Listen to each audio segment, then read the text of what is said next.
할렐루야 성가대 귀한 찬양, 은혜로운 찬양 고맙습니다. 오늘 김현숙 장로님 그 은혜로운 기도 참 제가 감동을 많이 받았습니다. 사실 기도와 찬양 그 둘만 가지고도 오늘 여러분들 풍성한 예배 드린 겁니다.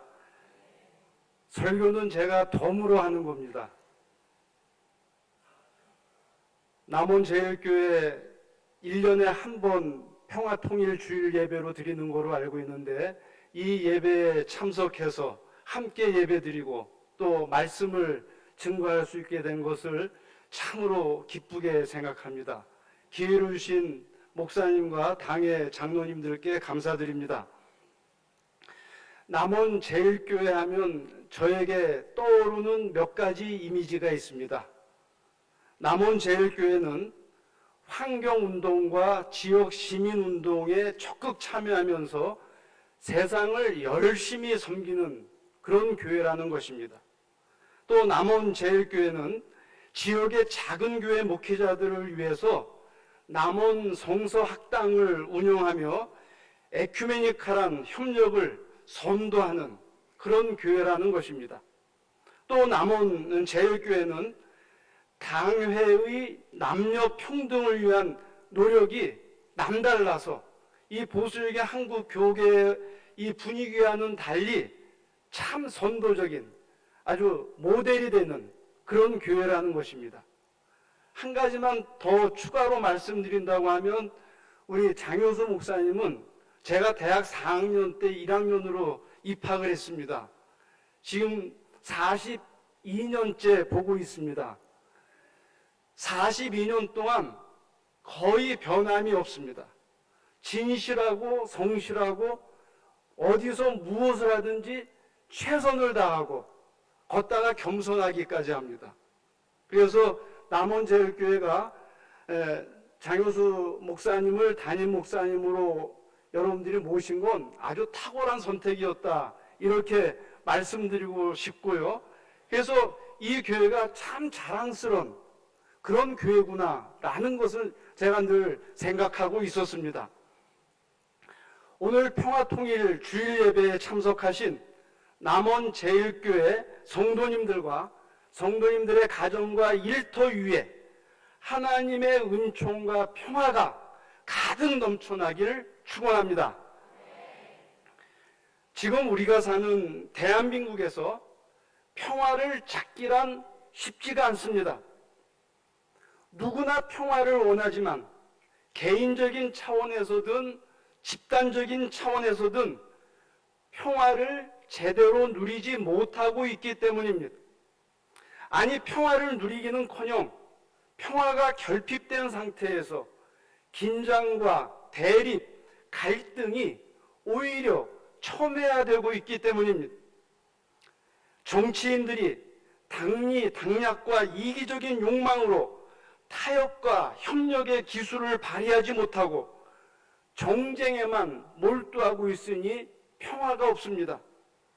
기업인들이 기업의 발전과 최대 이윤 창출에 지나친 욕심으로 노동자들과 공존하려 하지 않고 일할 만한 조건 속에 행복하게 일해야 하는 그런 노동 현장이 더욱더 열악해지고 있으니 평화가 없습니다. 법과 원칙 위에서 국민을 섬겨야 하는 검찰과 사법부와 언론이 역사의 심판을 두려워하지 않고 권력의 카르텔을 구성해서 자신들의 무소불위한 특권만 그렇게 행사하고 있으니 평화가 없습니다. 한편 산업화 시대 이후로 인류 전체가 하나님의 선물인 생태 환경을 제대로 관리하지 못한 결과 기후온난화로 인해서 이상기후가 일상화되고 폭염과 폭우로 살아있는 모든 생명이 고통을 겪고 있으니 평화가 없습니다.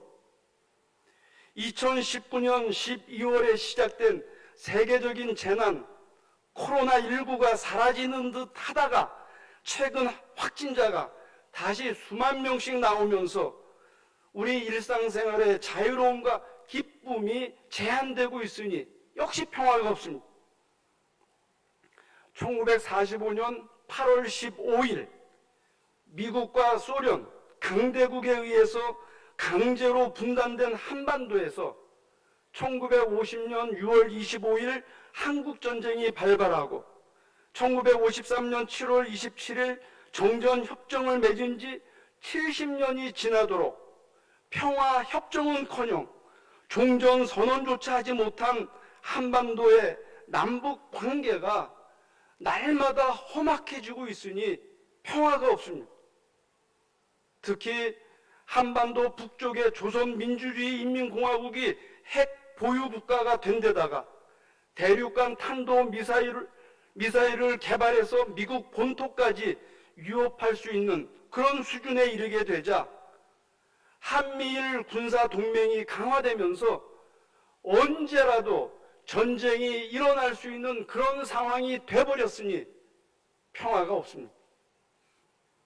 이처럼 평화를 찾기 어려운 한반도와 우리 삶의 자리에서 우리 그리스도인들은 지금 무엇을 해야 할까요? 사도 바울은 에베소서 2장 14절 이하에서 이렇게 선포한 바 있습니다. 그리스도는 우리의 평화이십니다. 그리스도께서는 유대 사람과 이방 사람이 양쪽으로 갈라져 있는 것을 하나로 만드신 분이십니다. 그분은 이 둘을 자기 안에서 하나의 새 사람으로 만들어서 평화를 이루시고 원수된 것을 십자가로 소멸하시고 이 둘을 한 몸으로 만드셔서 하나님과 화해시키셨습니다. 그분은 오셔서 사람들에게 평화를 전하셨습니다. 사람들을 화해시키기 위해서 십자가에서 돌아가신 예수님께서는 부활하신 직후 무덤을 찾아온 여인들을 처음 만나셨을 때 너희가 평안하냐? 이렇게 질문하셨습니다. 두려움에 떨고 있는 제자들을 만나셨을 때에는 너희에게 평화가 있을지어다 라고 축복하셨습니다.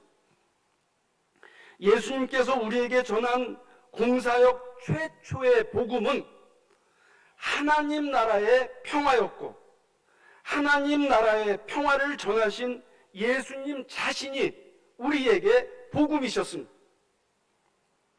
그러므로 우리 그리스도인은 높은 담벼락을 쌓고서 갈기갈기 찢겨져 있는 세상 사람들 가운데서 선하고 아름다운 동거를 이루기 위해서 자기가 처한 삶의 모든 자리에서 하나님 나라의 평화의 복음을 수용하고 무엇보다 평화를 만드는 사람이 되어야 할 것입니다.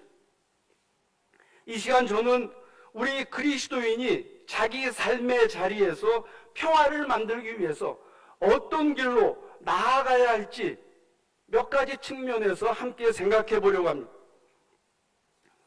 첫째로 우리 그리스도인은 평화를 만들기 위해서 십자가의 길로 나아가야 합니다.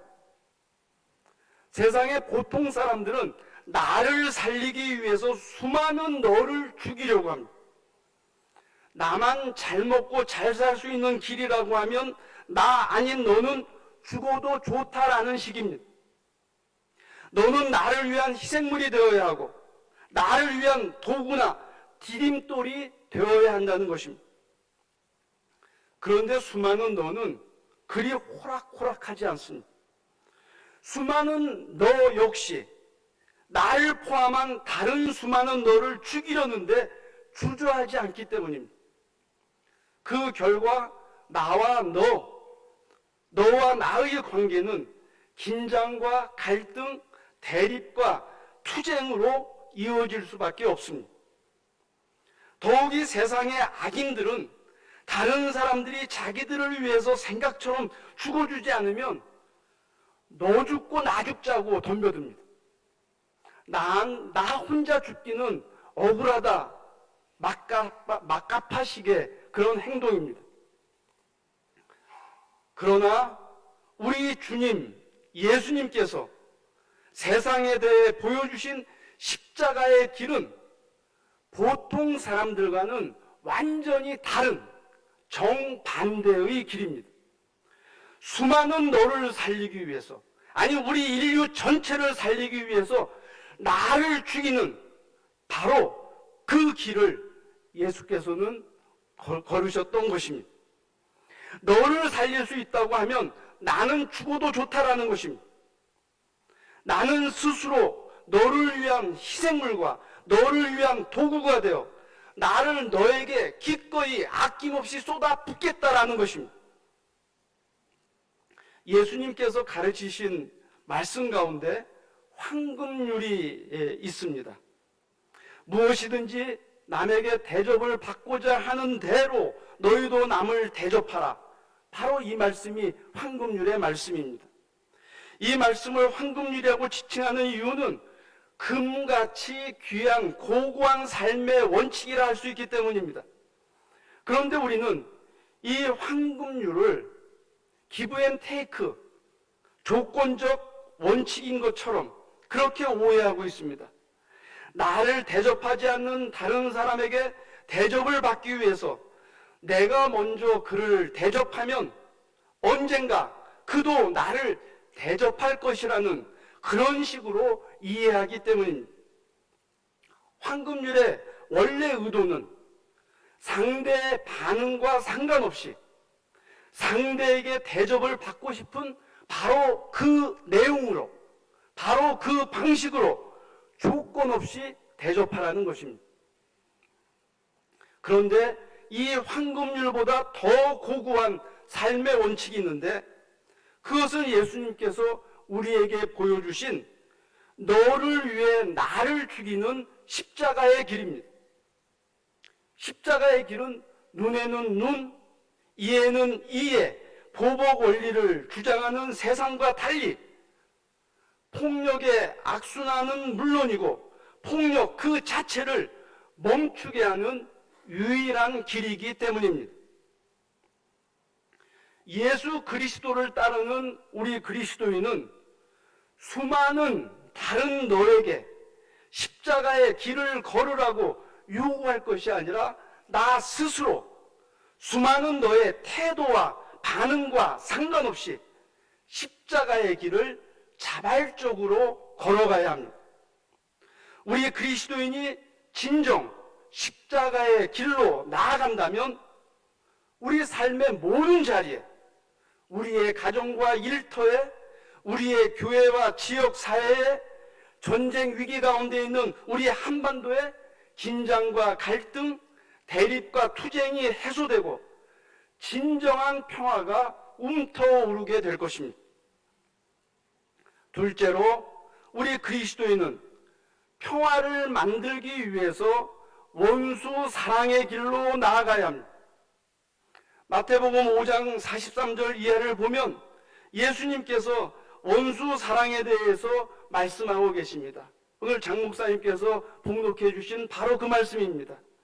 내 이웃을 사랑하고 내 원수를 미워하라 하였다는 것을 너희가 들었으나 나는 너희에게 이르노니 너희 원수를 사랑하며 너희를 박해하는 자를 위하여 기도하라. 이같이 한즉 하늘에 계신 너희 아버지의 아들이 되리니 이는 하나님이 그 해를 악인과 선인에게 비추시며 비를 의로운 자와 불의한 자에게 내려주심이라.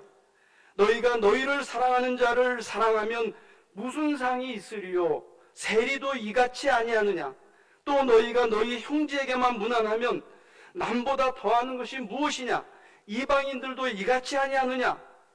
그러므로 하늘에 계신 너희 아버지의 온전하심과 같이 너희도 온전하라. 우리 그리스도인이 다른 사람들, 특별히 세상 사람들과 다를 수 있는 분기점, 자기 정체성은 여기 원수 사랑에 있습니다.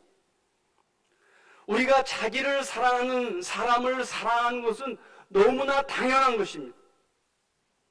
가족, 친지, 친구들을 사랑하는 것 역시도 너무나 당연한 것입니다. 오늘 세상의 문제는 이 당연한 사랑조차 하지 않는 것이 문제이지만 그리스도인이라고 하면 사랑은 물론이고 당연한 사랑은 물론이고 원수 사랑까지 실천해야 한다라는 말씀입니다. 독일의 개신교 협의회가 발표한 평화 사회백서에 의하면 원수 사랑은 원수에게 굴복하는 것도 아니고 그에게 알랑거리는 것도 아닙니다. 그것은 원수를 희망과 공포, 공격성에 의해 움직여지는 죄 있는 한 인간으로서 승인하는 것입니다. 그것은 자기 자신을 천사화하지 않고 원수를 악마화하지 않는 것입니다. 그것은 양쪽의 실제 요구와 관심을 과장된 것으로 보지 않고 객관적인 것으로 보며 자기 안에서 원수를, 원수 안에서 자기를 동시에 고려하는 것입니다. 독일 대통령이었던 리차드 폰 바이제커 대통령은 이를 지성적인 원수 사랑이라고 그렇게 명명한 적이 있습니다. 우리는 원수를 괴롭히지 않는데 원수는 우리를 괴롭힌다고 생각합니다. 우리는 세계 평화를 원하지만 원수는 전쟁을 원한다고 생각합니다. 우리 아군의 전투력은 방어용이지만 원수의 전투력은 세계 지배의 주도권을 지향하는 공격용이라고 생각합니다. 이런 생각은 우리만 하는 것이 아니라 원수도 똑같이 그렇게 생각하고 있다는 것입니다. 우리가 이런 사실을 인식할 때 객관적이고 이성적인 대화를 증진할 수 있고 또 지성적인 원수 사랑을 실천할 수 있다는 것입니다. 이처럼 진정한 의미의 원수 사랑은 원수의 인격성을 승인하는 것이고 원수에 대한 왜곡된 편견에서 해방되는 것입니다. 원수를 공동의 삶을 위한 동반자로 보고 신뢰 형성을 통해서 상호 안전보장을 추구하는 것입니다. 안전보장이란 자신을 위해서, 자신에 의해서만 보증되지 않고 모두를 위해서 원수와 함께 공동으로 노력할 때만 보증되는 것입니다. 그러므로 우리 그리스도인은 친구 아니면 원수라는 극단적이고 이분법적인 그런 사고방식을 떨쳐버리고 원수라도 함께 살아야 할 사랑의 동반자라고 생각해야 합니다. 그러면 두 번 보고 싶지 않은 인간관계에서도 남남 갈등의 우리 대한민국에서도 서로 괴뢰라고 호칭하는 남북 대립의 한반도에서도 더불어 사는 공존의 평화가 도래하게 될 것입니다.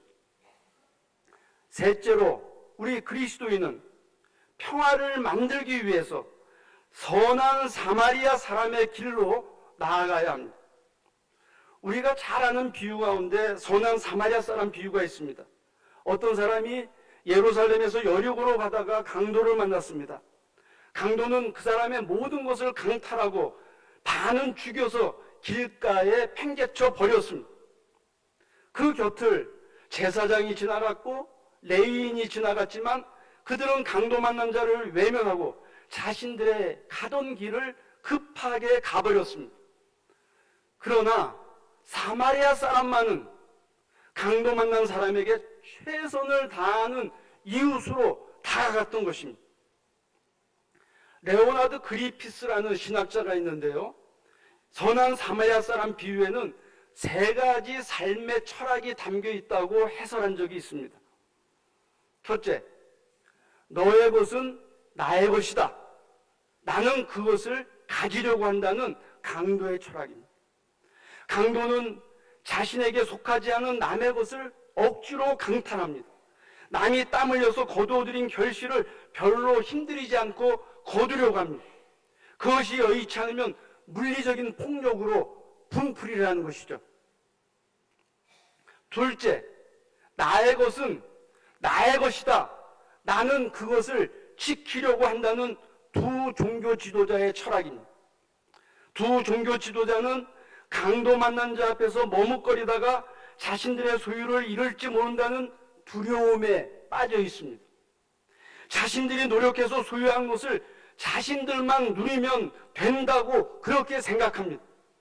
때문에 자신들의 소유를 남을 위해서 사용하는 것은 생각조차 하지 않으려고 합니다. 셋째, 나의 것은 당신의 것이다.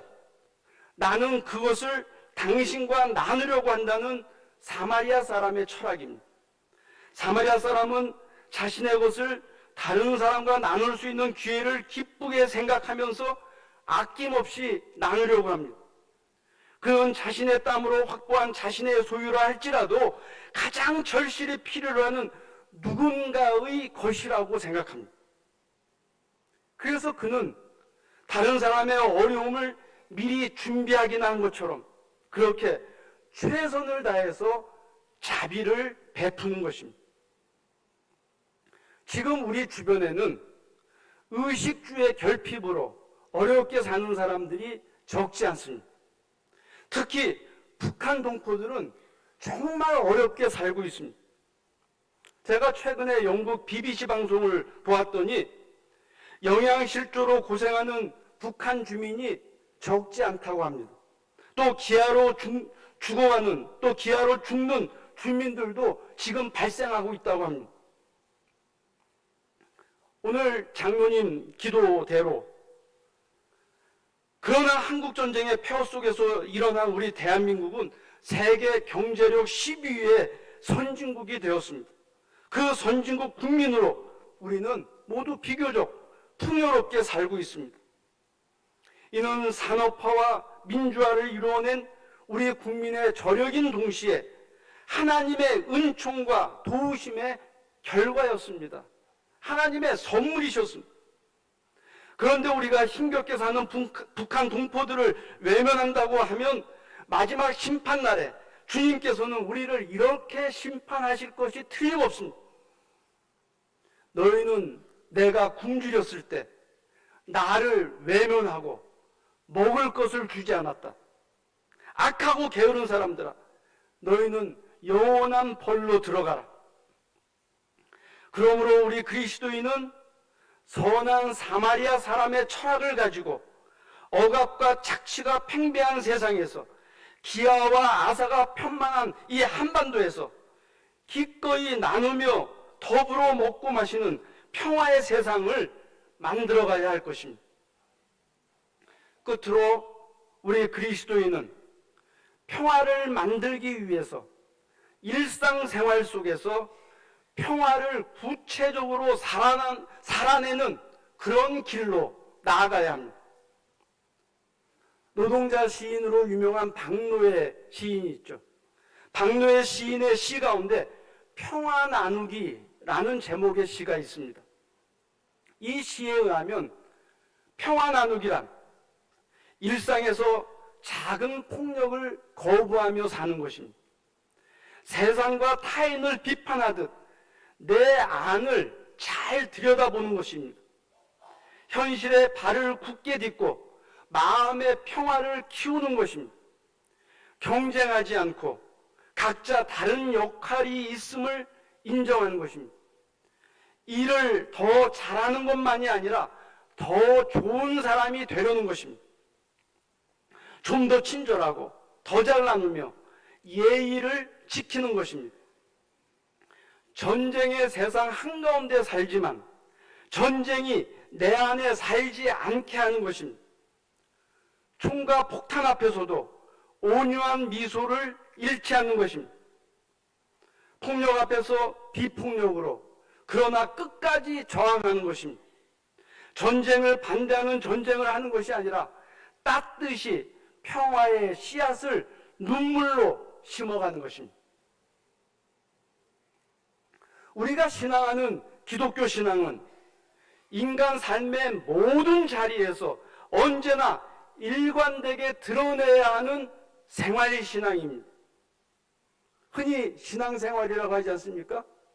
신앙생활은 가정생활, 직장생활, 사회생활, 문화생활 등 다양한 생활 영역 가운데 부수적으로 추가되는 또 하나의 생활 영역인 것처럼 우리를 오해하게 만듭니다. 기독교 신앙이 그런 액세서리 같은 게 아닙니다. 기독교 신앙이란 우리가 처한 모든 생활 영역에서 궁극적인 방향이 되어야 하고 삶의 근원적인 에너지가 되어야 하고 또 삶의 구체적인 방식으로 작동해야 하는 그런 신앙이라는 것을 우리는 한시도 잊어서는 아니 될 것입니다. 이처럼 우리 그리스도인은 생활신앙인으로서 평화라는 것 역시 인간 삶의 모든 자리에서 우리의 일상적인 모든 생활 영역 속에서 하나님의 선물인 동시에 일관되게 실천되는 삶의 덕목이 되도록 해야 하는 것입니다. 우리 그리스도인에게는 모든 생각의 바탕이 평화가 되어야 하고 삶의 궁극적인 방향이 평화가 되어야 하고 살아가는 삶의 일상적인 방식 또한 평화가 되어야 합니다. 우리가 잘 알듯이 평화는 전쟁의 방식을 통해서 이룰 수 있는 것이 아닙니다. 오직 평화의 방식으로만 평화에 도달할 수 있는 것입니다. 우리 한반도의 통일 역시도 마찬가지입니다.